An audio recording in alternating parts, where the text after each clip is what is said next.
कारण से फिर लिखे हैं कि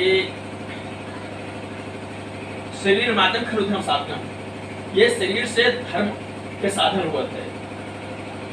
और अगर शरीर नहीं रहेगा तो धर्म कहाँ से करेंगे?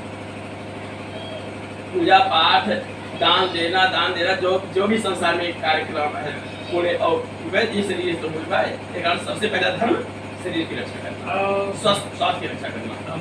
डॉक्टर साहब बाबा बता रहे कि अगर जो कुछ करना है किसी जवानी में कर लो, बुढ़ापा में ना राम का नाम ले पाओ, न कहो तीर्थ स्थान जाए पाओ, न भजन कर पाओ, न तो क्योंकि दान दे सको।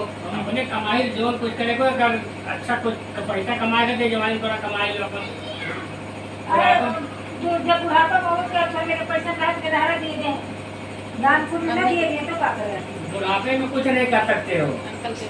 तबीयत खराब होते हैं 40 साल 45 साल 50 साल तक जो करना है कर लिया, उसके बाद तबीयत खराब हो जाते हैं। हम कहा ये पूजा पाठ करना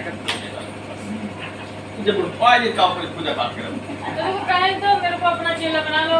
बुढ़ापे में तो तू कहो राम राम तो मरा नहीं करे, जवानी तो न खुले तो जवानी में राम राम करे तो कह लियो। मरे कहा कि जब बुढ़ाए जाए तो राम राम कहा, वो तो तकलीफ रहे तुझे अब हटाओ तो भगवान होते नहीं।